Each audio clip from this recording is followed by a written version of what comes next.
자, 우리 계속 사도신경을 함께 나누어 가고 있습니다. 자, 여러분, 이 사도신경을 알아갈 때에 여러분이 놀라셔야 할 사실이 있지 않으십니까? 놀라지 않으십니까? 여러분이 놀라셔야 할 것은 참 많이 있겠지만, 먼저 여러분이 놀라셔야 할 것은 이 문장이, 우리가 고백하는 이 문장들이 이렇게 풍성하고 선명한 내용이었는가 하는 것에 여러분 놀라셔야 합니다. 그리고 두 번째, 나는 그동안 무슨 배짱으로 이 분명하고 선명한 믿음의 고백을 알지도 못한 채 어떻게 믿어왔는가? 이건 정말 놀라운 일이다 하는 사실을 여러분들이 아셔야 됩니다. 저는 여러분이 머리만 커진 성도들이 되지 않기를 바랍니다. 그러나 머리가 아예 없는 성도들이 되지도 않기를 바랍니다. 믿음의 지식이 없으면은 사람은 본능적으로 신앙생활을 몸으로 때우려고 합니다. 그러니까 내가 11조를 왜 하는지, 주일 성수를 왜 하는지, 정말 하나님 앞에 왜 그렇게 철저하게 말씀 붙들고 살아가는지 이거 모른 채 그냥 열심히만 합니다. 열심히만 하면 직분도 주고 또 열심히만 하면 교회에서 인정해 주니까요. 그러다가 지쳐버리는 것을 우리 많이 경험하잖아요. 지칩니다. 왜 그럴까요? 부모님이 그냥 그렇게 하라고 시켰고 교회에서 그러라고 해서 그렇게 하는 줄로만 알았던 것이죠. 그러나 실제로 내 속을 들여다보면 기본기도 아무런 기초석도 없는 그런 모습으로 드러날 때가 얼마나 많은지 모릅니다. 여러분, 그림을 하나 보십시오. 사도신경은 그런 차원에서 우리 신앙의 골격과 같습니다. 어떤 건물이든 골격 없이 세워지는 거 없습니다. 제가 언젠가 중국에 한번 간 적이 있는데 중국에 가니까 저런 골격도 없이 벽돌로만 쌓아서 집을 짓는데 저게 적지 않은 높이인데 저게 버틸 수 있는가 하는 생각이 들 정도였어요. 우리나라에서는 그렇게 짓지 않습니다.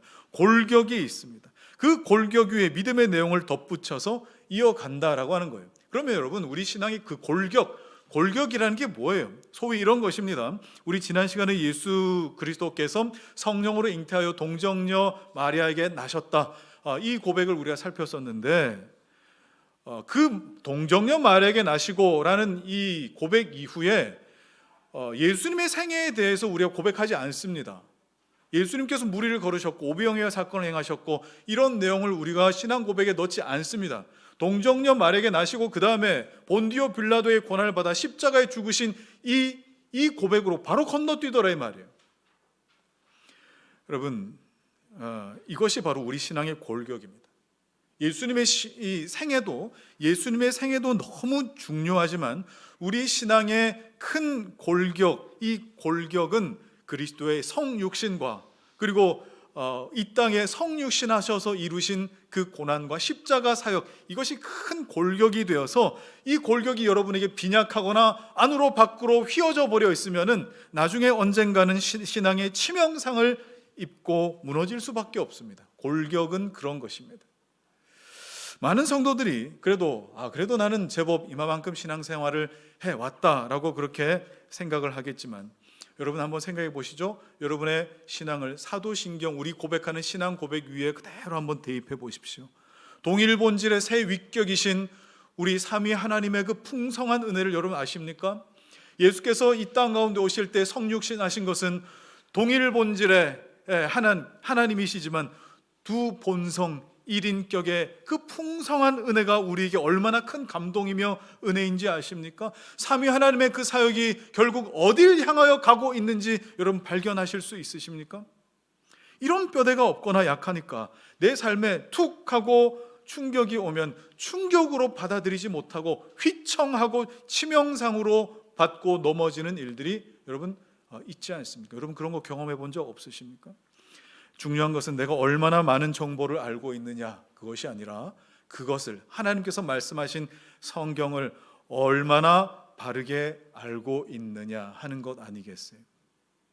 2주 전에 가까운 목사님께서 시흥에 개척을 하신다, 그래서 설립 예배 드리신다 하는 소식을 듣고 그날이 토요일이라 제가 참 마음에는 참 부담이 있는데 그럼에도 불구하고 시흥까지 갔어요.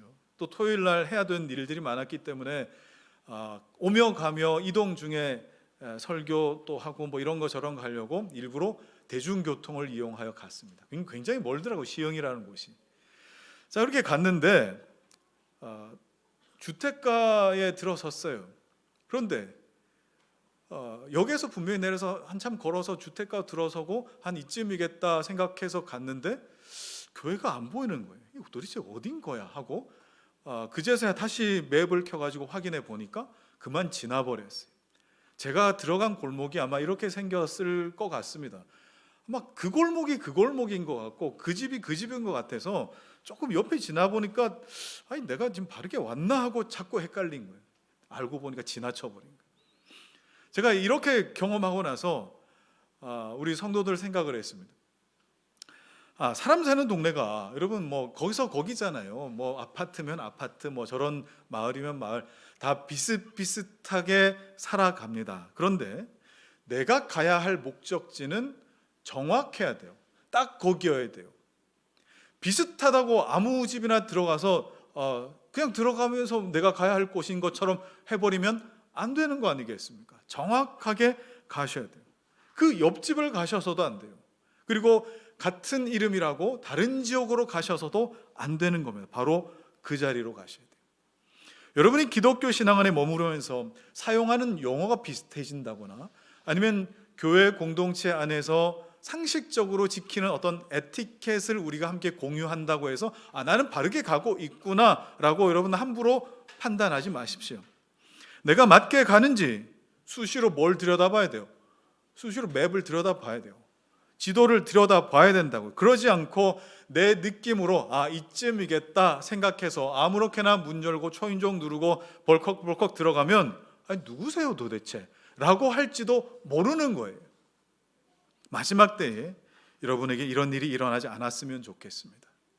제가 종종 쓰는 그 내비게이션에 가다가 보면은 길을 잘못 들어설 때가 있습니다.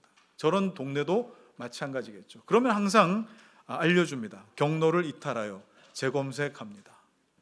자, 여러분이 설교를 들으실 때마다, 하나님 말씀을 배울 때마다, 여러분이 그 말씀 붙들고 기도의 자리에 엎드릴 때마다 반드시 경로를 이탈하여 재검색합니다 라고 하는 이 메시지가 들리셔야 됩니다. 내가 분명 경로를 이탈했는데, 내가 있어야 될 자리가 아니라 그 옆에 가 있는데, 내가 한참 믿지도 못했는데 돌아서지도 않고 나아가지도 않고 이쯤이겠다 짐작하고 여기겠다 대충 내가 그냥 판단해서 아무렇게나 초인종 누르고 문 두드리고 가려고 하지 마십시오. 정확하게 가셔야 돼요. 여러분, 이 은혜가 오늘 여러분에게 이 시간에도 있기를 주의 이름으로 축원합니다. 자, 오늘 우리가 살펴볼 본디오 빌라도에게 고난을 받으사 십자가에 죽으시고 라는 이 고백도 마찬가지입니다. 여기서 우리는 한 가지 고민 같은 게 있잖아요. 어떤 고민이에요? 아니 왜 하필 많은 사람들이 예수님을 괴롭게 하고 고난에 빠지게 했는데 하필 왜 본디오 빌라도만 이렇게 괴롭히느냐 하는 겁니다. 본디오 빌라도만. 사실 실제적으로 예수님의 생애를 들여다보면, 역사적인 정황을 보면은 본디오 빌라도만 아니라 동족인 유대인들도 예수님 괴롭게 했어요. 바리새인들도 그랬고 서기관도 그랬고 뭐 사두개인들도 그랬고 예수님 괴롭게 한 사람들 많습니다. 그리고 당시 대제사장 안나스와 가야바도 그랬습니다. 자, 그리고 결정적으로는 마귀가 이 모든 일에 역사하면서 아들 예수 그리스도를 십자가에 못 박으려고 모든 것을 이렇게 간섭했겠죠. 그럼에도 불구하고 사도신경은 유독 본디오 빌라도에게 고난을 받아 십자가에 죽으셨다라고 고백하게 만들죠. 자, 그렇다면 우리가 앞서 봤던 이 골격의 차원에서 우리의 이 고백이 그냥 가볍게 스쳐갈 만한 그런 고백이 아니라는 의미입니다. 왜 그래요? 이 내용이 예수님의 그 어떤 삶과 그 어떤 고난과 그 어떤 경우를 다 제외하고서라도 반드시 사도신경을 통해 고백해야 할 만큼 중요하다는 뜻입니다. 그러나 여전히 우리를 난감하게 만드는 것은 왜 이렇게 빌라도에게 집착을 하는가라는 사실이죠. 왜 이렇게 빌라도에 집착을 하는가? 실제로 빌라도는 예수님이 십자가에 못 박힐 때에 예수님 입장에서 생각해 보려고 되게 애를 썼던 사람이에요. 예수님을 배려하고 또 그를 나름 변호해 주려고 애를 썼어요. 그래서 요한복음 18장 38절에 나는 그에게서 아무 죄도 찾지 못하였노라 라고까지 공언할 정도로 예수님 편에 서 보려고 했던 사람입니다. 그럼에도 불구하고 어떻게 됐어요? 결국 예수님을 십자가 사형에 판결을 내린 장본인이 됐죠. 자, 그러면 여러분, 이 고백과 이 사실에서 우리가 반드시 놓치지 말아야 할 중요한 교훈 하나 있지 않습니까? 그게 뭡니까? 그게 뭐예요? 결국 죄에 대한 책임은 반드시 져야 한다는 사실이에요. 죄에 대한 책임은 반드시 져야 되는 거예요. 내가 예수 믿기 때문에 죄 지어도 주의 보혈을 의지하면 나는 얼마든지 사함받을 수 있습니다. 물론 그렇게 말할 수 있는 충분한 근거는 있습니다. 그러나 이것이 나에게 너무 가볍게 고백되는 것 아닌가 하는 것을 여러분들이 한번 체크해 보십시오. 이게 그렇게 가벼운 말인가? 마치 죄를 용서할 권세를 하나님께로부터 영구 구독하거나 아니면 영구 소장해서 내가 내 죄를 사할 수 있는 영원한 권세를 내가 갖고 있어서 얼마든지 죄 지으면 예수님 때문에 해결합니다 라고 쉽게 얘기할 만한 것인가라는 거예요. 아니에요. 빌라도처럼 죄에 대한 책임은 마땅히 지셔야 됩니다. 여러분이 지으셨던 죄에 대한 책임 마땅히 그러셔야 돼요. 다만 우리가 누리는 은혜는 뭐예요? 다만 우리가 누리는 은혜는 하나님이신 그분이 이 땅 가운데 오셔서 예수 십자가 위에 죽으실 때에 우리 죄에 대한 책임을 물어내셨어요. 그것을 믿는 자마다 생명을 얻을 때에 그냥 얻는 생명이 아니라 나도 그와 함께 십자가에서 죽음 같은 것이 무엇인가를 내가 경험하고 주로 인하여 내가 생명을 얻었다라고 말할 수 있는 것이지, 그냥 나는 가볍게 책임 안 져도 된다고 할 수 있는 게 아니에요. 내가 예수를 믿어서 이 땅에 하나님 나라 의를 위하여 산다고 해도 여러분, 얼마나 자주 얼마나 많은 시간과 날 동안 내 연약함으로만 남지 않고 내 강함으로 나를 사로잡는 것을 여러분 경험하십니까? 얼마나 자주 그러십니까? 그런데 어디서 들은 건 있어서 깃털보다도 너무 쉽게 주님, 내 미래에 대한 죄까지 다 용서해 주셔서 감사하나이다 하고 그냥 양심의 가책 정도만 느끼고 넘어갈 일로 생각해요. 여러분, 왜 그러세요? 물론 여러분이니까 안 그러실 수도 있지만 이 정도의 문장을 떠올리고 그냥 가볍게 넘어갈 만한 일입니까 이게? 아니죠. 아닙니다. 정말 하나님의 그 십자가 은혜를 안다면 연약함이 그냥 연약함으로 치부되지 않고 나를 사로잡아 오는 것을 항상 경험한다면 우린 찬송가의 가사처럼 이렇게 고백할 수 있잖아요. 한번 찬양할까요? 세월 지나갈수록 의시할 것뿐일세 무슨 일을 만나도 예수 의지합니다. 여러분, 이 찬양의 가사가 어떻게 가벼운 가사예요? 세월 지나갈수록 내가 더 많이 예수 그리스도를 찾을 수밖에 없다는 것이, 내가 주님 앞에 설 날이 가까울수록 그 그리스도의 무게는 점점 더 무거워간다는 것이, 그리스도의 농도는 점점 더 짙어가는 것이 여러분 우리가 누리는 거 아니겠어요? 어떻게 가볍게 얘기할 수 있어요? 본디오 빌라도는 본의 아니게 역사에 큰 죄를 남겼어요. 그 결과 인류 역사는 끝나는 날까지, 이 인류 역사가 끝나는 날까지 그 본디오 빌라도라고 하는 그 이름이 모든 그리스도인들의 입에 예배 드릴 때마다 올려지게 된 아주 저주스러운 일들이 반복돼요. 당시 대제사장이었던 안나스와 가야바도 있어요. 정말 자기 스승을 은 30에 팔아버렸던 가룟 유다도 있어요. 이런 사람들보다 본디오 빌라도의 이름은 항상 예배 때마다 등장합니다. 얼마나 여러분 저주스러운 사건입니까? 그렇다면 왜 우리는 이 모든 책임을 본디오 빌라도에게만 돌리려고 하는 것일까? 많은 이유가 있겠지만 가장 중요한 이유 하나는 이것입니다. 바로 예수 그리스도의 십자가 사건, 그 순환, 이것이 정말 역사성이 있고 객관성이 있다는 것을 보여주기 위함입니다. 이것을 우리는 신앙 고백 때마다 확인하는 거예요.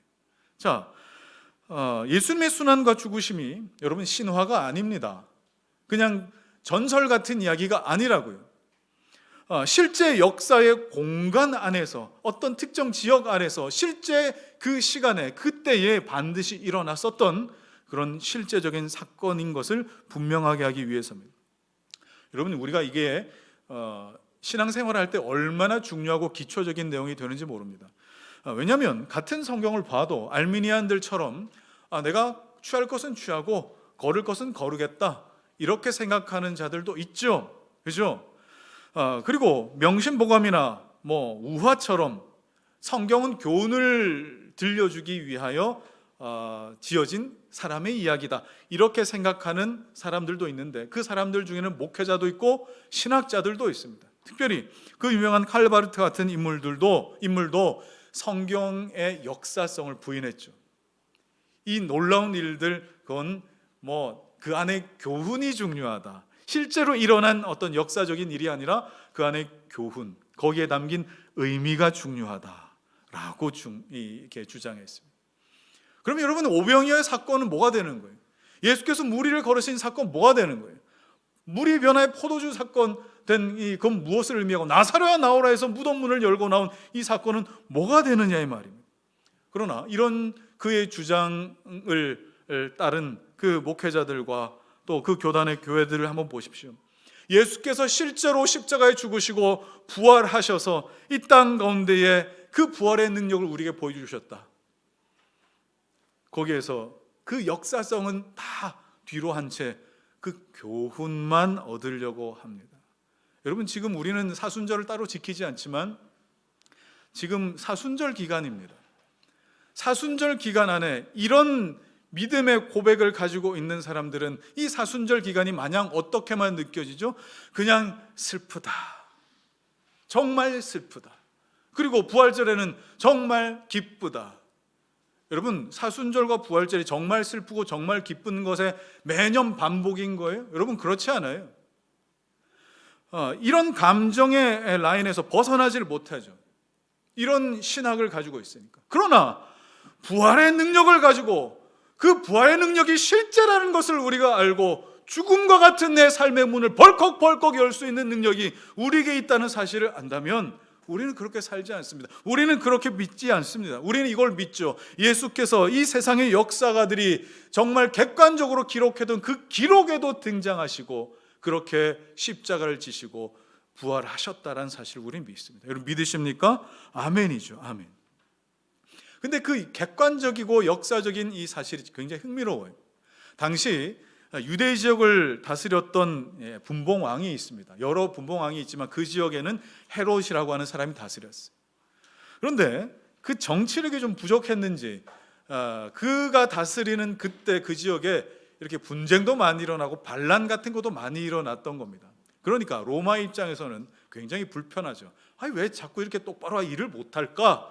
그래서 로마의 관료였던 당시 본디오 빌라도를 그 유대 지역에 파견해서 그 지역을 다스리게 했어요. 그러니까 그 유대 지역에는 헤롯도 있고 본디오 빌라도도 있었어요.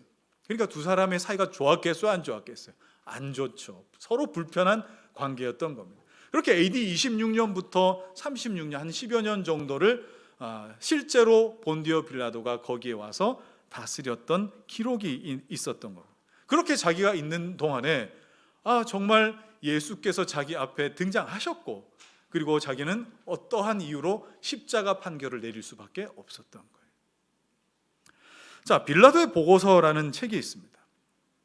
물론 이 책은 성경과 같이 우리 다룰 수 있는 책은 아니에요. 그냥 빌라도가 실제 예수님 만난 기록을 기록했다 하는 이야기들이 그냥 전해지고 있는데, 그냥 그 정도로 취급할 책입니다. 그 내용이 어떻든지 빌라도는 실존 인물이에요. 실제로 역사에 기록되어 있는 인물이에요. 그 인물을, 그가 남긴 어떤 기록물을 이렇게 우리가 생각하고 또 그의 이름을 신앙 고백에 넣어서 우리가 고백하는 이유가 뭡니까? 예수는 하나님의 아들이시지만 이 허구의 인물이 아니라 실제로 우리 역사 가운데에 나타나시고 오셔서 고난받으신 하나님께서 인간 되신 이 사건을 함께 고백할 수 있도록 하기 위함입니다. 당시 의사였던 누가는 예수님 당시에 정치인들이 누구였는지, 그리고 종교 지도자들이 누구였는지 굉장히 상세하게 기록하고 있습니다. 한번 볼까요? 누가복음 3장 1, 2절입니다. 시작. 디베레오 황제가 통치한 지 15해 곧 본디오 빌라도가 유대의 총독으로, 헤롯이 갈릴리의 분봉왕으로, 그 동생 빌립이 이두레와 드라고니 지방의 분봉왕으로, 루사니아가 아빌레네의 분봉왕으로, 안나스와 가야바가 대제사장으로 있을 때에 하나님의 말씀이 빈들에서 사가랴의 아들 요한에게 임한진지라. 자, 여러분 얼마나 구체적으로 객관적으로 자세하게 정밀하게 기록하고 있습니까? 뭐 때문에 이러게 했습니까? 예수님 오신 이 일은 실제라는 거예요. 허구가 아니라는 거예요. 사실이라는 거예요. 믿을 만하다는 거예요. 이게. 하지만 여러분들이 주의하셔야 될 부분이 있습니다. 맞습니다. 예수님 이 땅 가운데 오셔서 역사적인 그 사건과 인물 되신 것을 나는 인정합니다. 여러분, 인정한다라고 해서 그것이 여러분을 구원시킬 만한 믿음이 된다라는 것과 동의어로 쓸 만한 것은 아닌 거예요. 여러분, 그걸 오해하지 마셔야 돼요. 인정은 보통 지식과 지식의 정보의 영역인 것이고, 믿음은 뭡니까? 그 진리에 기초한 모든 삶의 종합적 영역인 것이겠죠. 자, 또 사도신경에서 빌라도의 이름을 부르는 목적이 그냥 그놈을 우리 평생 주님 오실 때까지 저주합시다, 이런 목적으로 그 이름이 기록된 것도 아닙니다. 누군가는 이제 그렇게 생각하는 분들이 있더라고요. 본디오 빌라도만 그냥 막 저주하고 싶어서. 여러분, 그런 의미가 아니라 사도신경의 그 라틴어 원문을 보면은 이렇게 기록되어 있어요. 수브 폰티우스 필라투스, 이렇게 돼 있어요. 그러니까 수브라고 하는 것은 전치사인데, 이 전치사 뒤에 사람의 인명이, 사람의 이름이라는 것이 이렇게 뒤에 따라오면은 그 사람의 통치하에 또는 그 사람이 다스리던 시대에 이렇게 번역이 되는 겁니다. 자, 그러면 어떻게 번역할 수 있어요?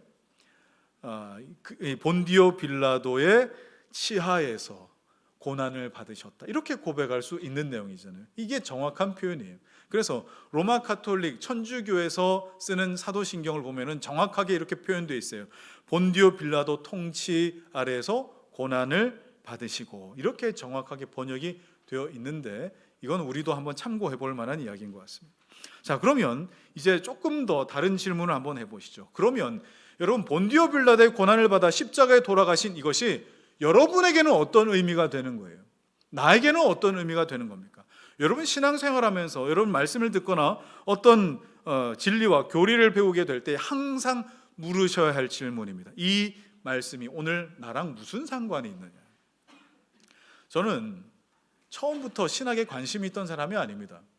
저는 음악과 문화에 관심이 있던 사람이에요. 그런데 제가 몸담고 있었던 교회와 그 교단이 정말 사랑하고 지키려 했던 개혁주의 신앙을 제가 공부하면서 도대체 이 신학이 도대체 이렇게 교수님들이 말하는 것이 이게 지금 나와 무슨 상관이 있을까를 계속 물었던 것 같아요. 지금도 묻고 있습니다. 여러분도 마찬가지. 하나님의 말씀이 여러분의 삶을 올려놓고 정말 이 말씀이 나에게 무슨 상관이 있는가, 중심을 잘 잡고 있는가, 아니면 지금 내가 기울어져 있는가, 이것을 여러분들이 보지 못하면 여러분이 그 어떤 교회, 그 어떤 설교를 들어도 유익하지 못할 겁니다. 오늘날 많은 성도들이 좋은 설교 찾는다고 좋은 설교하는 교회를 찾아다닙니다. 물론 그것도 중요합니다. 그런데 그 설교를 듣고 나서 내 삶의 변화가 나타나는가를 여러분 보셔야죠. 그 설교가 삶의 변화로 이어지지 않는다면 그 이유가 뭐겠습니까? 그 이유가 뭘까요? 내가 이 말씀을 통해 어떻게 살아야 될까? 내가 이 말씀을 듣고야 말았는데 이후에는 내가 어떻게 살아야 될까? 이렇게 치열하게 이 말씀을 깊이 되새기는 묵상 없이, 또 고민 없이 그냥 편의점 가서 컵라면 하나 시켜놓고 내 끼니 때우는 정도로 말씀을 듣고 있기 때문에 그렇습니다. 내가 지금 배가 고프니까 편의점 가서 컵라면 하나 먹어야 되겠다. 그런데 차이는 뭐예요?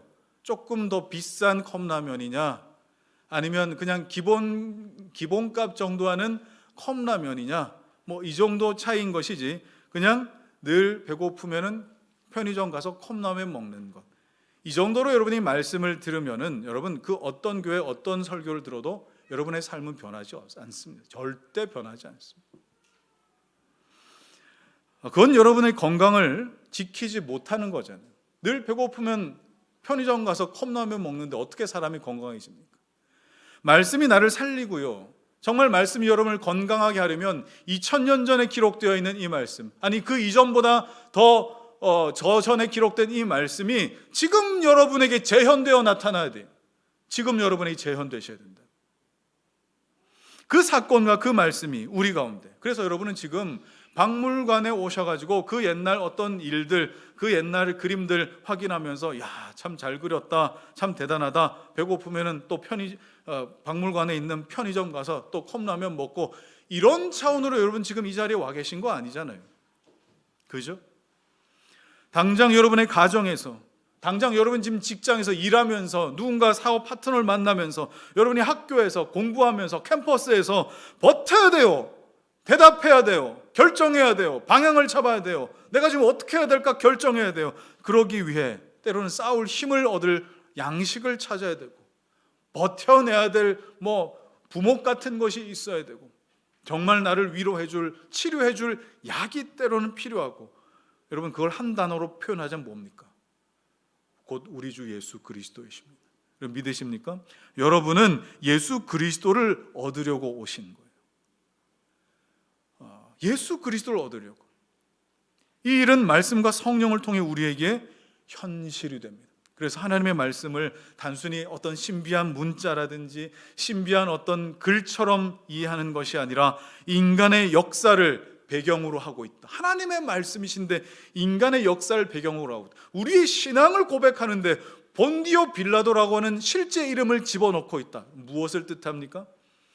하나님의 말씀은 지금도 역사 가운데 살고 있는, 그 역사의 연장선에 살고 있는 여러분의 인생 위에 지금도 나타나신다라는 것을 말씀해 주고 있는 거예요. 예수께서 십자가 순환당하시고 죽으신 이 사건이 과거의 한 지점으로만 나에게서 끝나는 그것이 아니고, 매주 내가 박물관에 오듯이 관람하러 오는 것 아니고, 사도신경이 역사 속에 빌라도를 언급해야 하는 것을 우리가 안다면 지금도 우리 주 예수 그리스도는 내 삶에 반드시 나타나시며 내 삶을 그리스도와 함께 더불어 살아가게 하시며 그리스도께서 통치하게 하시는 것에 나도 있게 하신다는 것을 우리로 말미암아 알게 하시는 거예요.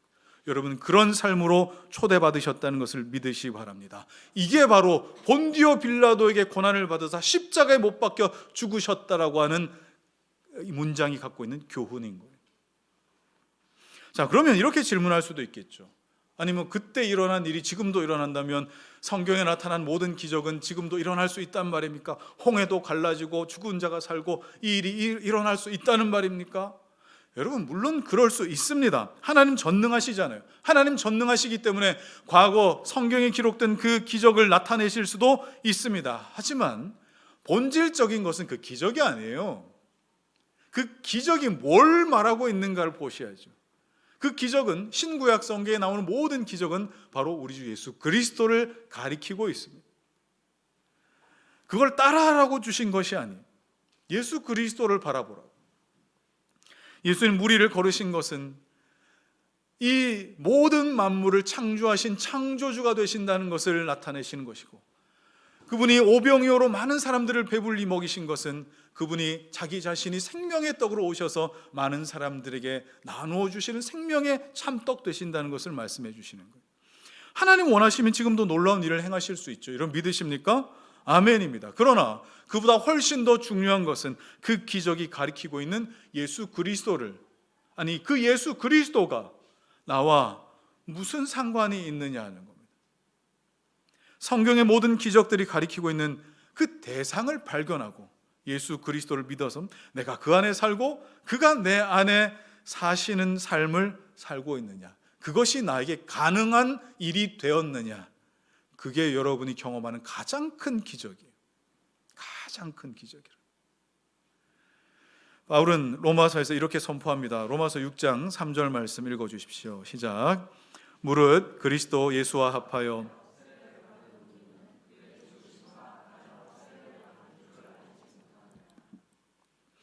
2000년 전 예수께서 십자가에 돌아가신 건 그냥 예수님만 돌아가신 거 아닙니다. 내가 예수를 믿어서 그의 생명에 동참했다, 내가 그의 생명에 동참했다라고 하는 것은 반드시 그 이면에 우리의 옛사람이 그와 더불어 함께 죽었기 때문에 그의 생명을 얻는 것이죠. 그냥 생명 얻는 거 없습니다. 반드시 그와 더불어 죽고 내가 생명 얻는 겁니다. 그러면 여러분께 한번 물어보십시다.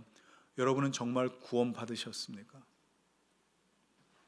여러분 정말 구원 받으셨어요? 저는 여러분의 지식적인 동의를 묻는 것이 아니라 여러분의 그 내면에서 그리스도 예수와 더불어 그 죽음의 역사를 경험해 보셨느냐, 그 죽음의 역사가 여러분 안에 나타난 적이 있으세요? 내가 죽는 것, 내 내면의 죽음이 무엇인지 여러분 경험해 본 적이 있으세요? 여러분이 구원받을 때 우리의 교만은 반드시 꺾여 죽어야 됩니다. 여러분이 그동안 알고 있었던 모든 이성적이라고 했던 것, 합리적이라고 했던 것, 그것이 하나님의 말씀 앞에 정말 꺾여 죽는, 온전히 굴복되는 것을 여러분들 안에 경험되어야 합니다. 그래서 교회에서 흔히 구원받았다 하더라, 아니 구원받았다 하더라가 아니에요. 여러분 영혼이 정직하게 대답하게 해보세요. 여러분의 영혼이 대답하게 해보세요. 여러분은 구원받으셨습니까? 바울은 갈라디아 6장 17절에 이렇게 선포하죠. 함께 읽겠습니다. 시작. 이후로는 누구든지 나를 괴롭게 하지 말라. 내가 내 몸에 예수의 흔적을 지니고 있노라. 여기서 말하는 예수의 흔적이 몸에 있답니다. 많은 고난을 받고 고문받아가지고 무슨 상처 남은 그 상처를 의미할 거예요. 그럴지도 모르겠습니다. 그러나 그 예수의 흔적이라고 하는 것은 그리스도 예수를 믿고 그리스도의 삶, 곧 죄에 대하여 죽고 의에 대하여 살고자 발버둥치며 몸부림치며 그렇게 살아갈 때 새겨지는 내 영혼의 할례의 흔적이죠. 그 영혼의 할례의 흔적이 때로는 내 삶의 흔적으로 나타날 수 있습니다. 그 영혼의 할례, 이 세상에서 끊어졌고 주의 생명에 동참하는 것으로 살 때에 그렇게 몸에 어떤 흔적이 나타날 수 있겠죠. 고난받을 수도 있겠죠. 배고플 수도 있겠죠. 근데 많은 분들이 이 구원에 대해 생각하면 그렇게까지 할 것이 아니라 마음으로 믿고 입으로 시인하면 구원받는다고 하였습니다. 자, 여러분 마음으로 믿고 입으로 시인해서 구원받는다는 것이 여러분 그렇게 따라하면 된다는 의미입니까? 여러분 아니에요. 그런 의미가 아니에요. 마음으로 믿는, 정말 마음으로 믿음으로 예수 그리스도의 죽음에 대해서 동참하고 그 삶에 대해 동참할 때에 내 입으로, 외형으로, 내 삶으로, 또 내 삶에 나도 물릴 수 없는 그 확신할 수 있는, 내가 나로서는 할 수 없는 결정을 하고 나로서는 살아갈 수 없는 삶을 내가 사는 것으로 뭐예요? 마음으로 믿어 입으로 시인하는 것으로 나타나는 것이죠. 그게 뭡니까? 예수의 흔적을 지녀노라고 하는 거예요. 그냥 앵무새처럼 따라하면 구원받는다는 것이 아니라, 그래서 영접기도 너무 쉽게 생각하는데 여러분 영접기도 그렇게 그렇게 생각할 것이 아니에요. 죽기 전에 예수 믿으면 되겠다? 여러분 그럴 일은 절대 없습니다. 우리가 예수를 믿는 순간 우리는 예수 그리스도와 묶여서 살아가요. 연합된 공동체로 사신다. 여러분은 혼자 사는 것이 아니라 예수 그리스도와 함께 묶여서 사는 인생이 됩니다. 그 예수 그리스도와 연합인 것이죠. 예수를 믿고 나서 여러분의 인생에 어떤 흔적이 있으십니까? 그 흔적으로 여러분은 확신을 가질 수 있을 것인데 어떤 흔적을 갖고 계세요? 지난 삶에 어떤 자취를 가지셨든지 예수를 믿고 이전과 같지 아니하고 어떤 인생을 걸어가고 계시느냐 이 말이에요. 사도 바울의 인생이 예수 믿기 전과 예수 믿고 난 이후의 삶으로 완전히 바뀝니다. 뭐 그냥 적당히 바뀌는 게 아니라 완전히 바뀌어요. 지구의 운석 작은 돌멩이 하나 떨어져도 엄청난 충격이 있고 흔적을 남기는데 이 창조주 하나님을 만난 내 삶에 어떤 충격도 없고 어떤 흔적도 없다? 그러면서 그냥 예수님 믿는데 마음에는 원인데 육신이 늘 연약합니다. 언제까지 도대체 연약하실 거예요? 매년 연약하세요? 매 무너져야 할 그때 늘 연약하셔야 돼요? 나는 믿는 스타일이 원래 이렇게 믿는 스타일. 여러분은 예수 믿는다고 착각하고 계시는 거예요. 제가 미움받을 만한 말들만 골라서 하죠. 어쩔 수 없어요. 그냥 종교가 바뀐 것이지 예수 믿는 믿음이 여러분을 창조한 인생은 아니었던 거예요. 나를 창조한 인생은 아니었던 거죠. 지난 주일부터 제자훈련 2기 모임 시작했어요. 3년 동안의 대장정에 돌입했어요. 그런데 걱정들이 많죠. 이 바쁜 시간에 어떻게 감당하나? 지금 이 상황에 내가 어떻게 감당하나? 나는 엄마인데, 나는 아빠인데, 나는 뭐 직장인인데 얼마나 많은 고민이 있겠어요. 자, 그리고 나서 그동안 나의 삶이 어땠는가? 나의 히스토리도 나눴어요. 그런데 여러분, 내가 이런 고민을 정직하게 하고 있다. 이거 고백하는 게 여러분 쉬운 일이겠습니까? 내 연약함을 이렇게 나타내는 게. 그리고 내 인생은 이렇다. 5명이 내 인생은 이렇다 얘기하는데 3시간 반씩 걸렸어요. 얼마나 많은 얘기를 했겠어요. 그런데 왜 그것이 가능합니까? 그동안엔 내 이야기가 이렇다라고 했겠지만 이후에 하나님께서 개입하셔서 말씀이 나를 빚어가시고 또 창조해 가시는 이 삶은 그냥 내 이야기뿐만 아니라 그의 이야기이기도 하기 때문에 그렇게 자신 있게 이야기하는 겁니다. 하나님께서 빚어가실, 써내려가실 그 이야기일 것이기 기대하며 그렇게 이야기했던 거예요. 그래서 여러분, 내 이야기가 성경이지는 않지만 정말 하나님의 말씀이 내 안에 써내려져 가는 그런 인생 가운데에는 하나님 말씀은 아니지만 내 인생에서 하나님 말씀과 같은 것이 보이고 또 내 인생을 보니 하나님 말씀에서 그것이 또 발견되어지는 것을 우리가 계속 경험하는 것이죠. 따라서 여러분이 성경을 통해서 예수 그리스도의 삶과 그 말씀을 제대로 읽고 알고 있다라고 한다면 성경은 우리에게 그냥 피상적인 옛날 이야기처럼 들리지 않습니다. 정말 내 인생은 예수 믿고 왜 이렇게 힘들까? 왜 이렇게 사사건건 이렇게 고민하게 만들까? 내 마음은 왜 이렇게 저항감 같은 게 자꾸 생기는 걸까? 여러분, 이런 감정이 들고 이런 질문이 든다면 여러분, 이게 정상적인 거예요. 그게 이상한 게 아니라 그게 정상적인 거라고요. 만약 예수를 믿는데도 아무런 갈등이 없고 아무런 자기를 쳐서 복종시킬 때 느끼는 그 아픔도 없다라고 한다면은 그건 위조지폐일 가능성이 굉장히 높습니다. 예수님 십자가 지셨으니 이제 나는 고난 없고 이제 행복하기만 하겠다. 자, 여러분, 성경에 어디에 그런 말이 있습니까? 행복이라는 말로 여러분 신앙의 목적을, 여러분의 인생의 목적을 흐리지 마십시오. 베드로는 분명히 말했습니다. 베드로전서 2장 21절 말씀 시작. 이를 위하여 너희가 부르심을 받았으니 그리스도도 너희를 위하여 고난을 받으사 너희에게 본을 끼쳐 그 자취를 따라오게 하려 하셨느니라. 너희를 위하여 고난을 받으사 그 자취를 따라오게 하려 하셨느니라. 예수 믿을 만한 정내미가 뚝 떨어지십니까? 우리를 부르시고 구원하신 목적이 뭐예요? 그리스도를 따르며 그리스도께서 내 안에서 그리스도의 왕 되심과 그리스도께서 이 땅을 통치하심을 여러분들만 가실 수 있는 그 삶의 자리에서 드러내라고 부르셨어요. 여러분이 이 삶의 자리에 있기를 바랍니다. 예수님은 공생애 동안 무리들을 향해 참 여러 번 말씀하신 게 있습니다. 마태복음 16장 24절 시작. 누구든지 나를 따라오려거든 자기를 부인하고 자기 십자가를 지고 나를 따를 것이니라. 그렇죠. 나를 따를 것이니라. 자기 십자가를 지고. 그러면 여러분은 여러분 안에 믿음이 크건 작건 여러분 안에 믿음이 있다는 것을 무엇으로 증명하시겠습니까?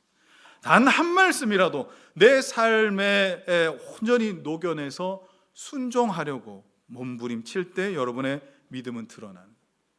안디옥 교회 교인들이 그리스도인이라고 하는 별명을 얻었는데 그들이 그냥 주일날 예배당 모여서 예배 드렸다고 그리스도인이라 불렸습니까? 아니죠. 그들의 삶에서 모든 순간순간에 그리스도 예수께서 나타나셨기 때문에 그들의 결정에서 예수님의 결정이 나타나고 그들의 말에서 예수님의 말씀이 나타나고 그들의 표정과 그들의 행동에서 예수 그리스도께서 나타나셨기 때문에 그렇게 불렀던 것입니다. 나는 이런 흔적도 없는데 나는 하나님의 자녀입니다. 그런 흔적도 없이 나는 하나님의 자녀입니다. 이렇게 우기는 이 바리새인들, 유대인들에게 주님은 뭐라고까지 말씀하셨습니까? 너희는 너희 아비 마귀에게서 났느니라. 아브라함의 자손이라 자칭하면서 아브라함의 어떤 자녀이기 때문에 얼마든지 구원받는다라고 생각했던 그 유대인들에게 너희에게는 아브라함의 행위가 나타나질 않는데 무엇으로 그렇게 증명하느냐? 너희 행위는 너희 아비 마귀에게서 났느니라. 이렇게 지적하셨어요. 오늘날 우리의 모습 어떻습니까? 그리스도와 더불어서 살기 때문에 여러분이 겪는 감당할 만한 어떤 그리스도의 남은 그 고난이 여러분들 삶에 채워져 가고 있으세요? 그냥 우겨서라도 천국에 가기만을 바라시는 겁니까? 그냥 우겨서라도? 아니면은 옛날에는 한때는 내가 열심히 했는데 지금 잠시 쉬고 있습니다. 여러분 그게 가능한 말입니까? 디모데후서 4장 10절 말씀 보십시오. 시작. 데마는 이 세상을 사랑하여 나를 버리고 데살로니가로 갔고. 데마라고 하는 사람은 바울의 훌륭한 동역자였습니다. 훌륭한 동역자였는데 어느 순간 세상을 사랑하더니 바울을 버리고 세상으로 떠나가 버렸어요. 이걸 뭐라고 부르느냐 한번 따라 합시다. 일시적인 신앙. 다시요. 일시적인 신앙. 일시적인 신앙이라고. 그런데 이 일시적인 신앙이 나도 속이고 다른 사람들도 속이는 것에 참 좋은 툴이 돼요. 일시적인 신앙이. 겉으로는 성령에 참여한 것처럼 보이지만 내 속사람은 한 번도 바뀐 적 없던 사람이었던 거예요.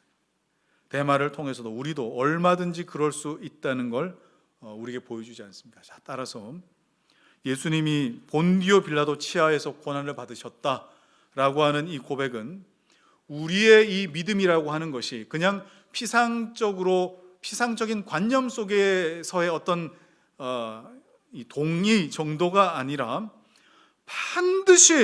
반드시 우리 현실 가운데 나타날 수밖에 없다는 당위성을 가지고 고백하는 거예요.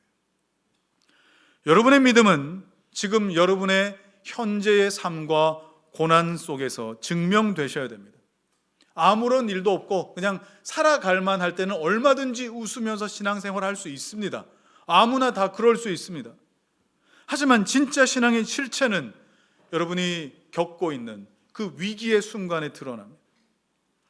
부모 사이에, 부부 사이에, 부모 자식 간에, 경제적인 어려움 앞에 내 세상에서 내 믿음 타협을 요구받을 때 여러분 어때요?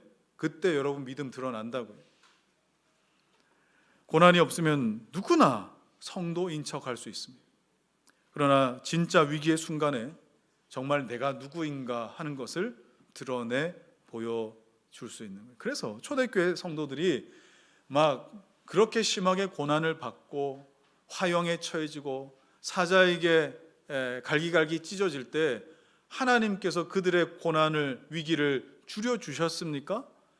한 번도 줄여주지 않으셨어요. 왜 그래요?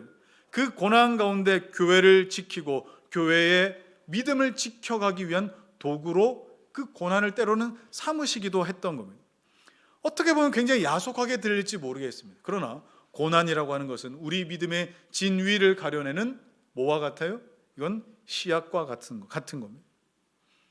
예수님께서 이런 어떤 이 인간의 세상 가운데 이 시간들을 넉넉히 감당하실 수 있었던 그 이유가 뭐겠습니까?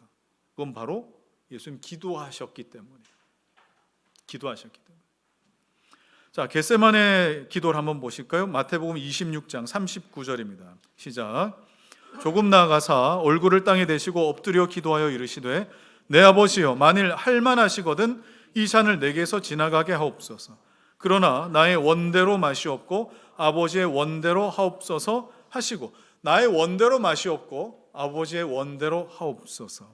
이것이 예수님께서 끝까지 그 마음을 지키셨던 유일한 이유가 됩니다. 자신의 뜻을 포기하고 아버지의 뜻을 붙들 수 있었기에 어제와 오늘이 같을 수 있었고 오늘과 내일이 같을 수 있었어요. 오늘 설교 여러분 명확하지 않습니까? 예수 믿는 믿음은 우리 현실의 현장이라는 거예요. 역사의 연장선에서 반드시 있게 된다. 여러분 얼마나 심플합니까? 그런데 이 설교를 여러분 들으시고도 여러분의 현실에서 이 말씀이 떠올려지지 않는다, 하나님의 말씀을 살아갈 만한 어떤 동력 같은 것이 없다. 여러분 왜 그럴까요? 그 이유는 예수님 기도에서 그대로 보여주시지 않습니까? 나의 원대로 마시옵고 아버지의 뜻대로 되기를 원합니다. 이 기도를 못하기 때문에요. 이 기도가 나에게 없기 때문에. 여전히 우리는 내 뜻, 내 가족, 내 감정, 내 경험, 내 자식, 내 돈, 그 다음에 내 경력, 이거 붙들고 살아가려고 하기 때문에 그렇습니다. 여러분, 이 세상이 기독교에 굉장히 나이스해지고 관용적이 되고 친절하게 바뀌어서 우리에게 고난이 없는 걸까요? 예수 믿는 것에 이렇게 어려움이 없는 걸까요? 여러분, 기독교 역사에 단 한 번도 그런 적이 없어요. 단 한 번도. 지금은 기독교 박해하지 않지 않습니까? 아니요, 그런 뜻이 아니에요. 우리가 정말 내 뜻대로 살지 않고 오직 하나님 뜻대로 산다면 여러분은 반드시 여러분의 가정에서 갈등 겪을 수밖에 없어요. 여러분의 학교에서, 여러분 직장에서, 여러분이 만나는 모든 어떤 인간관계에서 부딪히는 지점이 없을 수가 없습니다. 그런데 적당하게 세상과 타협하고 뭐 없기 위해서요. 고난 없는 것이 내 신앙의 어떤 목적처럼 되어버리니까 정말 고난 없는 신앙을 만들어가는 거죠. 여러분 정말로 하나님 뜻을 묻고 계십니까? 그 뜻에 나를 복종시켜서 하나님 말씀이 이루어지기를, 그걸 위해서 내 가슴 쥐어 뜯어가면서 여러분 기도해 본 적이 있으십니까? 그럼에도 불구하고 이 세상이 줄 수 없는 그 무언가를 소유한 자들, 이렇게 고백할 수 있습니다. 우리 마지막으로 빌립보서 3장 7절과 9절 말씀 읽겠습니다. 시작.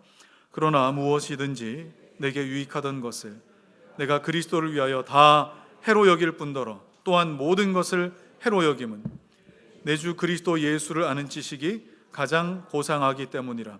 내가 그를 위하여 모든 것을 잃어버리고 배설물로 여김은 그리스도를 얻고 그 안에서 발견되려 함이니 내가 가진 의는 율법에서 난 것이 아니요 오직 그리스도를 믿음으로 말미암은 것이니 곧 믿음으로 하나님께로부터 난 의라. 이제 말씀 정리하겠습니다. 최근에 기훈실에서 실시한 여론조사가 있었습니다. 그런데 그렇게 썩 내키지 않은 조사예요. 여러분 그림을 보시면은 우리나라 시민 5명 중 4명은 한국 교회를 신뢰하지 않는다. 좀 정확하게 표현하면 75.4%는 한국 교회와 기독교인들을 신뢰하지 않는다. 이런 자료를 공개한다는 것 자체가 굉장히 자책골처럼 굉장히 아프게 느껴집니다. 지금 그런데 이 데이터가 어떤 신앙적으로 그렇지, 하나님께서 믿음을 선물로 주지 않으시면은 저렇게 믿을 수 있는 사람은 별로 없는 겁니다. 지금 신앙적인 이야기 하는 거 아니잖아요. 하나님을 모르는 사람들이 그냥 직관적으로 보여지는 것, 들려지는 것, 느껴지는 것, 함께 일하는 자리에서 그리스도인이라 불리는 자들에게서 얻는 것, 그것을 통해 응답하는 겁니다. 5명 중 4명은 글쎄 믿을 만한 사람은 아닌 것 같다, 믿을 만한 집단은 아닌 것 같다. 자, 그러면 그들이 말하는 믿을 만한 집단이 아닌 곳에 우리는 지금 모여 있습니다. 여기 안에 계신 여러분들끼리는 서로 믿을만 하세요? 서로가 서로에게 믿을만 하시냐고?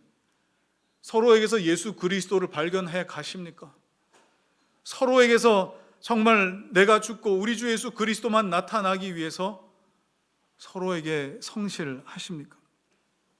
예수 믿는다는 것이 지금 제가 이마만큼 신앙생활하고 말씀을 보면서 어느 정도 깨달아지고 여러분들에게 말씀해 드릴 수 있는 것은, 예수 믿는 삶은요, 내가 죽을 무덤 찾아다니는 것과 마찬가지예요. 내가 죽을 무덤 찾는 게 예수 믿는 거라고요. 내가 죽어야 할 자리가 어디인지 깨닫는 것이 신앙의 성숙이에요. 여러분 직장 생활 하십니까? 사업을 하십니까? 자녀 키우십니까? 내가 죽어야 할 무덤이 어디인지를 여러분 발견하셔야 돼요. 자녀 키우면 왜 감정이 섣불리 툭툭 튀어나오지 않습니까? 부부가 남편과 아내로 살면서 왜 부딪히지 않습니까? 그런데 거기에서 내가 죽을 무덤이 어디인지 발견하셔야 돼요. 사업하다가 정말 이렇게 하다가는 안 되겠다. 내가 살 길을 찾으면 얼마든지 타협할 수 있겠죠. 그러나 하나님 말씀대로 하다가 내가 죽을 것 같다. 여러분, 내가 죽을 것 같다, 내가 죽을 자리인 줄 아는 그 사람, 내가 죽을 자리를 선택할 수 있는 그 사람, 하나님 그 사람 찾으시는 거예요. 저도 성경대로 목회할 테니까 여러분도 성경대로 살아가십시오. 성경대로 여러분 일하십시오. 저도 성경대로 여러분들에게 가르칠 테니까 여러분 성경대로 배우시고 성경대로 저와 여러분 모두 그렇게 한번 살아보려고 힘썼으면 좋겠습니다. 내가 죽을 자리를 찾아가십시오. 그것이 내가 죽을 자리가 아니고 내가 살 자리라는 것을 여러분 발견하셨으면 좋겠습니다. 이 시간 우리 같이 한번 찬양하며 우리 하나님의 은혜를 우리 높여드리겠습니다. 환난 가난과 고난 수고로움 속에도 성도는 그 믿음을 지켰네. 주를 섬기는 일에 자신을 다 드리며 진리의 말씀과 성령으로 그 길을 걸었네. 그리스도 안에서 새롭게 하시고 그리스도로 인하여 자유케 되었네. 우리는 무명하나 유명한 자요 죽음의 위기 속에도 참 생명 가졌고 근심하다 기뻐하며 하나하나 다른 일을 부욕해 하는 자. 우리는 무명하나 유명한 자요 우리는 무명하나 유명한 자요 죽음의 위기 속에도 참 생명 가졌고 근심하나 기뻐하며 하나하나 다른 일을 부여 가진 자로다. 모든 것 가진 자로다.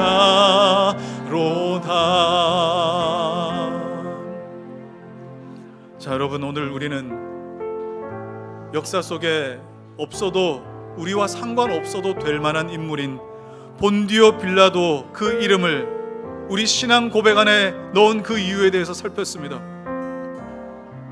내용은 좀 길었을지도 모르겠지만 핵심은 간단합니다. 예수께서 이 땅에 오신 이 일은 허구가 아니고 실제였고 역사였고 사건이었는데, 여러분, 여러분의 삶은 그 사건의 연장선에 있고 그 역사의 연장선에 있기에 예수 그리스도께서 이 땅에 오신 이 일은 지금도 여러분의 인생 가운데 마땅히 나타날 수 있음을 우리는 고백합니다. 믿음은 관념이 아니에요. 믿음은 우리의 이 땅 가운데 주님 그 고난을 줄이지 않으시고 하나님 뜻대로 되기를 원합니다라고 하셨던 것처럼 우리 이 땅에 그리스도의 삶을 이어 살아가고 있다면 마땅히 그 자리에서 우리의 믿음은 더 빛나야 될 줄 믿습니다. 나의 뜻대로 맛이 없고 아버지의 뜻대로 되기를 원합니다. 여러분, 죽을 자리를 찾아 선택하십시오. 바울은 나는 날마다 죽노라라고 그렇게 고백합니다. 그러나 그 자리에서 바울이 경험한 게 뭔지 아세요? 나는 날마다 사노라를 그 뒤에 붙여서 고백하는 거예요. 여러분, 성도를 그냥 죽여버리셨던 하나님이셨습니까? 아니요. 그 자리에서 말할 수 없는 영광으로 다시 살리신 하나님의 은혜가 있었어요. 이 모습이 없기 때문에 세상 사람들이 교회를 보고 그리스도인을 봐도 도무지 믿지 못하겠다라고 등을 돌려버리는 거 아니겠습니까? 이 시간에 하나님, 나의 인생이 우리 주님과 더불어서 이 세상 가운데 주님처럼 날마다 죽는, 아니 주님처럼 날마다 사는 인생 되게 하여 주옵소서. 성도가 되게 하여 주시옵소서. 이 시간 주여 한번 부르고 같이 기도하겠습니다. 주여, 할렐루야. 살아계신 하나님 아버지, 지금도 아버지 하나님이 역사하시는 주님의 이름을 찬양합니다. 아버지 하나님이여, 아버지 하나님, 우리 인생 가운데 주님 친히 찾아오실 때에 아버지 하나님이여, 실제로 이 세상 가운데에 주님 십자가 지시고 아버지 하나님이여, 정말 우리를 위하여 아버지 모든 죄를 도말하실 때에 보란듯이 아버지 하나님이 이 세상 가운데 다시 부활하셔서 이 생명 우리에게 나눠주신 이 일은 하나님, 이 역사의 어느 순간에 아버지 하나님 반드시 있었던 일임을 우리가 아버지 하나님 고백할 때마다 아버지 하나님, 지금도 내 삶에는 이 일이 있을 수 있음을, 아니 지금도 있다는 사실, 이 역사의 연장선 가운데 있다는 사실을 우리가 알고 하나님 앞에 아버지 하나님 감사함으로 우리 주 예수 그리스도와 더불어 살아가는 하나님 그 인생이 되게 하여 주시옵소서. 나는 날마다 죽노라, 아니 나는 날마다 사노라. 아버지 하나님이여, 정말 이 고백을 따라서 내가 죽을 자리를 찾아 아버지 나아갈 때에 하나님, 부부 관계가 아버지 회복되게 하여 주시고 가정이 살게 하여 주시고 자녀들이 돌아오게 하여 주시고 우리가 아버지 머물러 살아가는 모든 직장과 사회와 캠퍼스 위에 아버지 하나님의 하늘의 미랄이 떨어져 땅에 썩어져 죽지 아니하면 열매가 맺지 못한다는 것을 알고 아버지 하나님이여, 정말 내 인생 가운데 우리의 삶 속에 하나님 그런 놀라운 역사가 있게 하여 주시옵소서. 하나님 아버지,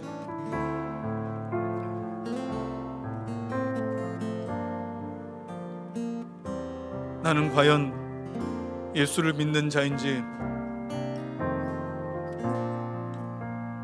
아무도 나를 괴롭게 하지 말라. 내 몸에 예수의 흔적을 지녀노라.